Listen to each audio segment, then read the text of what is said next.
ओम नमः शिवाय। जय शिव शंभू, जय शिव शंकर, जय भोलेनाथ, जय महाकाल, जय नागद्वार हरियर। मैं शंकर वैद्य, नागपुर, महाराष्ट्र से। अभी जैसे बरसात जो चल रही है तो बिजली गिरती है और इंसानों की मृत्यु हो जाती है या फिर जानवरों की मृत्यु हो जाती है। तो उसके पीछे ये कारण और होता है, शायद बहुत से लोगों को पता नहीं है, बहुत लोगों को नहीं पता। मैं बता रहा हूँ आपको। वैसे अगर बिजली से अगर बचना है तो घर में तुलसी का पौधा चाहिए। और हम अगर कहीं बाहर जाते हैं, जो पलाश का जो पेड़ होता है, तो पलाश के पेड़ को जो बीज लगते हैं वो उसके बीज अपने साथ में रखा करो, अपने मोटरसाइकिल में रखा करो, अपनी गाड़ी में रखा करो। और उसको अगर हम साथ में रखते हैं तो शास्त्रीय जो तरीका है, जिसके पास बीज रहते हैं या उसका पेड़ का पत्ता रहता है या टहनी रहती है साथ में, तो उस पर बिजली नहीं गिरती। ये तो कारण है, लेकिन एक विशेष कारण है, बहुत से लोगों को नहीं पता कि क्या कारण है। गर्भवती स्त्री तभी होती है जब उसको पीरियड आता हो। अगर उसको पीरियड नहीं आता है तो गर्भवती नहीं होती, ये हकीकत है। लेकिन पहला बच्चा होने के बाद, पहला बच्चा या बच्ची होने के उपरांत अगर उसको पीरियड नहीं आता है तो भी महिला गर्भवती हो सकती है। लेकिन उसको एक भी बच्चा नहीं है तो स्टार्टिंग में उसको पीरियड आना आवश्यक होता है, तब जाके उसको बच्चा होता है। लेकिन पहला बच्चा या दूसरा बच्चा हो जाता है, उसके बाद उसको, उस महिला को पीरियड अगर नहीं आता है और वो गर्भवती हो जाती है, मतलब वो हो सकती है, ऐसा कुछ ये नहीं है, पीरियड आना ज़रूरी है।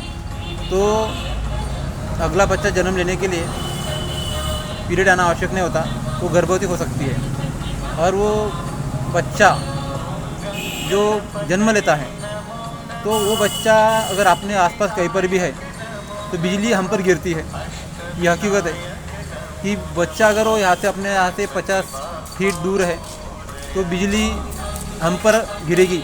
अगर वो हमारे बीच में खड़ा है तो बिजली हम पर नहीं गिरेगी। लेकिन वो हमसे दूर खड़ा है, 50 फीट दूर, 100 फीट दूर, 20 फीट दूर, ऐसा अगर कुछ अंतर पे है तो बिजली हम पर गिरेगी। वो खिंचाव रहता है उसका, उसको बोला जाता है ईंधा इंसान।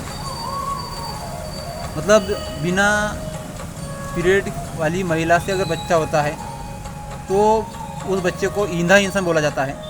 और वो बच्चा अगर हमारे बीच में है तो हम पर बिजली नहीं गिरेगी। अगर हमसे दूर है तो बिजली का खिंचाव होता है और आजू बाजू में जो इंसान खड़े हैं उन पर बिजली गिरती है। और बोला जाता है कि पेपर में या फिर टीवी चैनल पे कि बिजली गिरने से मृत्यु हुई है। लेकिन आप अगर पता करते आसपास तो उनमें से कोई बच्चा आसपास खड़ा था, कुछ लोगों के साथ में अकेला खड़ा था, जो ईंधा इंसान था। मतलब उसका जो जन्म हुआ है वो उस तरीके से हुआ है, तो समझ लेना कि वो बिजली उस कारण से गिरी है, वो कारण होता है। तो ईंधापन निकालने के लिए भी एक उपाय होता है। जिस दिन महिला की डिलीवरी हो जाती है उसके कुछ दिनों के बाद जो नाल रहती है वो गिर जाती है।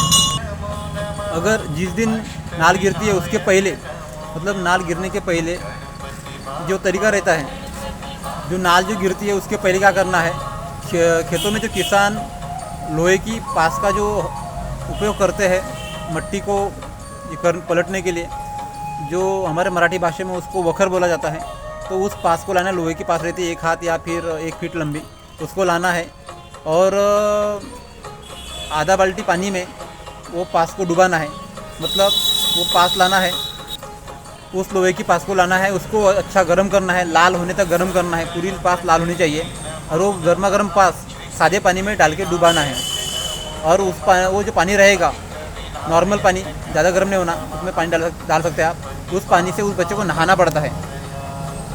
तो उस बच्चे को नहाना पड़ता है। वो पानी फिर जो गाय का गोबर का जहाँ पे जो जमा होता है उस पर वो पानी ले जाके डालना पड़ता है। और वो पास को भी वहाँ पे गोबर के नीचे रखना पड़ता है, तब जाके उसकी ईंधापन की समस्या निकल जाती है। तो ये कारण होता है बिजली गिरने का आजू बाजू के लोगों पे। सभी को ओम नमः शिवाय, जय भोलेनाथ, जय महाकाल, जय नागद्वार हरियर।